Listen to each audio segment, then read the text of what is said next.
guys, Tiffany here from Life of Lee's, and I thought today I would try to quickly show you what my junior high schooler will be using this year. Keep in mind that there are so many options out there for curriculum. There's just so many ways to homeschool, and what's right for me and my child very well might not be right for you. So you might hate absolutely everything here, but I thought I would show you to give you an idea of some things that can be used. Some of them are curriculums that I've purchased, and some of them are curriculums that I've just created myself. So anyways, I'll jump right in. Okay, so first of all, I'm going to go over her language arts, which is actually like quite a bit. That seems to be the biggest kind of stack of stuff. So she's doing world literature. And for her world literature, she's using this Cultural Influences of Early to Contemporary Voices by James P. Stobaugh. I'm sorry if I'm saying that wrong. So this is the student book. And for her readers, they list a bunch of readers that they recommend, and they recommend that they're read prior to starting the program, but it is not required or necessary that they do this reading. But anyways, these are the books that she will be reading. And if I say any names wrong, forgive me. So Faust by Johann Wolfgang von Goethe. I'm probably saying these wrong. Anna Karenina by Leo Tolstoy. The Aeneid, a modern translation by Patrick Dickinson. Uncle Tom's Cabin by Harriet Beecher Stowe. And I actually think that this is one that wasn't included with that, if I remember right, but we just really wanted to read it. War and Peace by Leo Tolstoy. Homer, the Iliad, complete and unabridged, Wordsworth classics. And Crime and Punishment by Fyodor Dostoevsky. Why must the names be so difficult? Okay, so that is for her world literature. The tests and stuff are in her binder, which I'll show you a glimpse of her binder then. But on top of that, she will also be doing the one-year adventure novel. And I don't know that this is such a difficult program, but for her it will be challenging because she's a perfectionist, and so she's going to want it to be exactly right. She's going to really like question and think in depth about everything they're wanting her to do. So that'll be really fun for this mama. I'm excited about it, but I'm a little apprehensive too because I just know how she's going to be. But anyways, the one-year adventure novel, and so it comes with the video lessons. I think you can get digital, but I like having the actual discs in my house. One-year adventure novel, The Teacher's Guide with Student Tests. It has this reader, The Prisoner of Zenda by Anthony Hope. The textbook for the one-year adventure novel.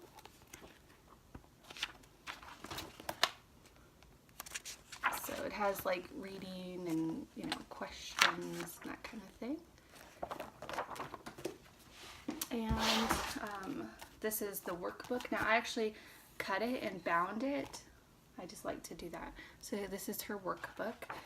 And so it says like brainstorming. Brainstorming means come up with possibilities for your story. Notice I said possibilities, not perfect solutions. Don't pressure yourself to get it right. So how might your hero show humility, courage, humor, morality? So it just step by step walks you through learning how to develop a story and then developing your story as well.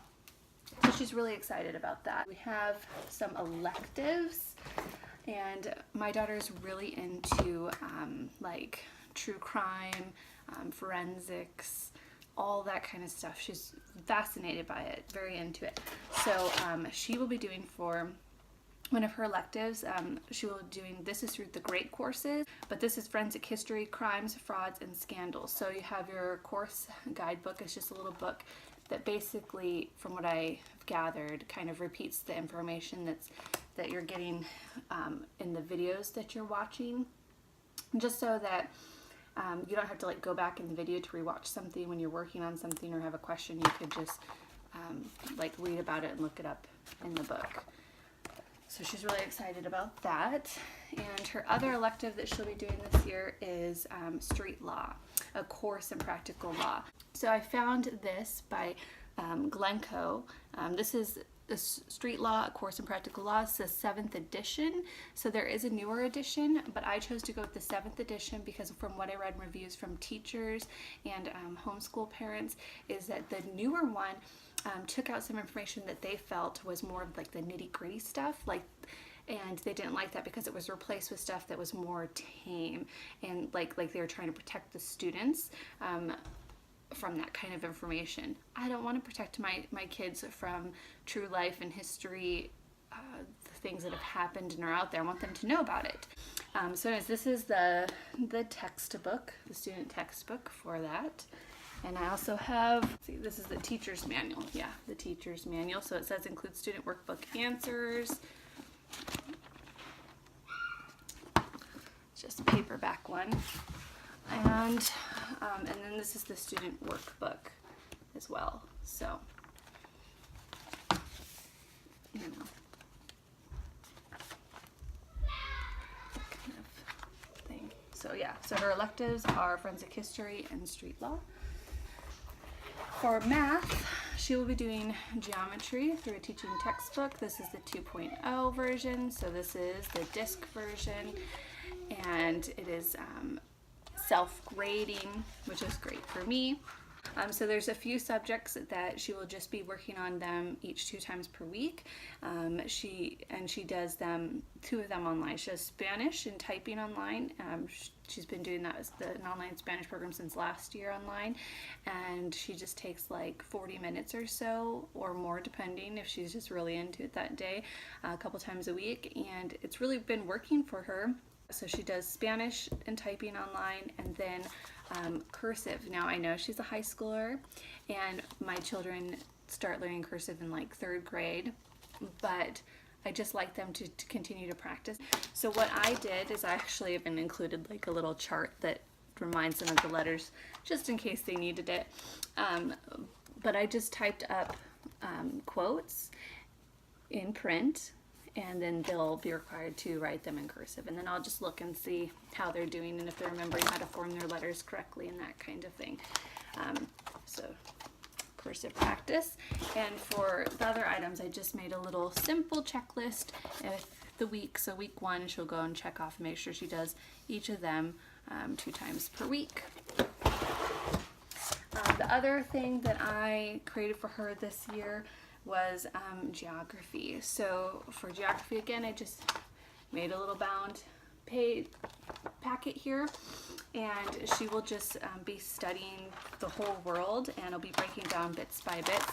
So like she'll study Africa, and when she's studying Africa, she'll be required to complete a report on that the continent of Africa. And it says, you know, give her some ideas of the kind of information she should include, because these are the things I wanted her to look at. So, you know, what kind of languages are spoken on that continent, and what's the population, ethnicities, prominent religions, what's the government like there, the average type of weather from, you know, region to region, what are the surrounding oceans, history about that continent. So, and on top of that, then she would as well be mapping the continent. And so there's several different types of maps here that show different types of topography, and she will be required to map those as well. And so she'll be doing that for every continent, and then we'll focus in on the United States, and she'll be mapping all the United States and doing reports on, I believe I asked for at least 5 states.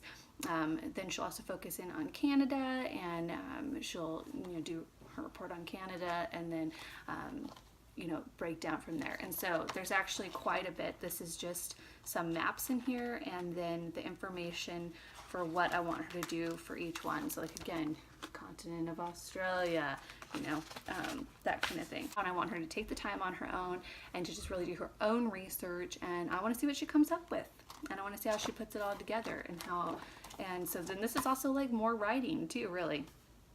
So there's that. And now for science, if you watched my last video, I pretty sure I talked about how I had changed my mind on the science aspect. We were using a particular program last year that was fine and everything, but it just wasn't great, and none of us wanted to use it going forward. And so at the last minute, I threw that out, and we decided to use easypeasy.com. And so she'll be doing biology from Easy Peasy. And so I just put a little book together. It has like for her grading, and I printed off that page where she'll, write in her grades for that quarter. And the second quarter and third quarter, I have those ones printed out. And then, I have a spot where she could put her daily work. So she'll be doing her biology from that online program, which is free. Easy Peasy is free. You can do all their program, or you can just do bits and pieces. So the other that, and this has a binder that has a section for each subject, so like her world literature and her chapter tests are all in there. Her forensic history, her Spanish, her typing, her street law, her one-year adventure novel, so that she just has a place to put each of those loose papers when she's done with them, each thing that she does, and so that I can easily find it and look and check where she's at and grade and all that kind of stuff.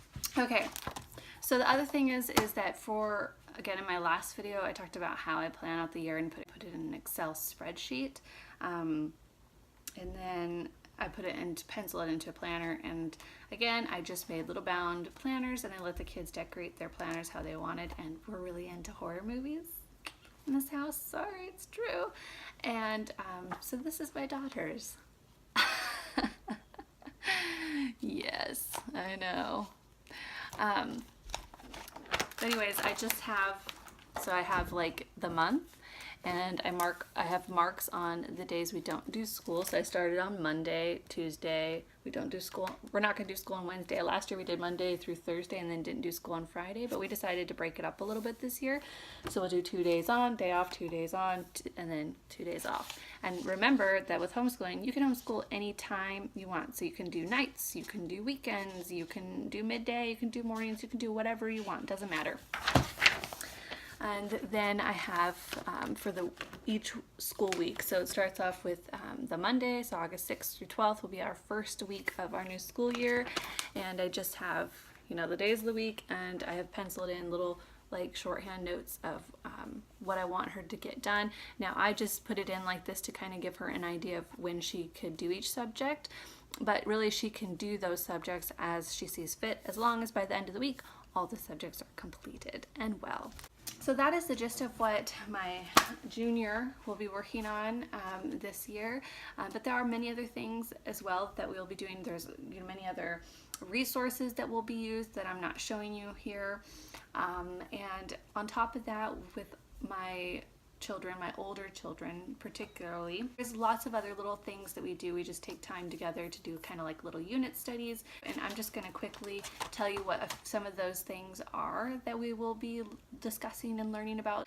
So one thing that we will be looking at and talking about, we'll be talking in depth about abortion. We will be very in depth about evolution and creation.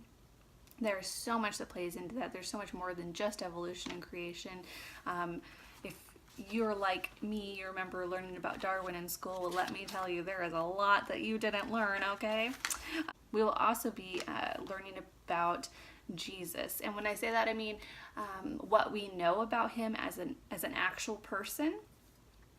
So what we know from like what they talk about in the Bible to what we know historically about that time period and the people and where he lived, and so we'll talk about what it would have been like for him, what his life would have been like. So anyways, that's one of the things. And so we'll be talking about taking responsibility for your life, and what that means, and how what we do or don't do affects us and all those around us. So I really look forward to that. I think it's important to take the time to talk to our kids about all kinds of things, because whether you choose to homeschool or not, we're the forefront for them. We are their main educators. That is our job. And so anyways, I hope that you found this helpful in some way. Maybe you saw something that looked interesting to you, or maybe it just gave you ideas about something completely different that you want to do for your kid. Anyways, thanks for watching, and I'll see you again soon. Bye.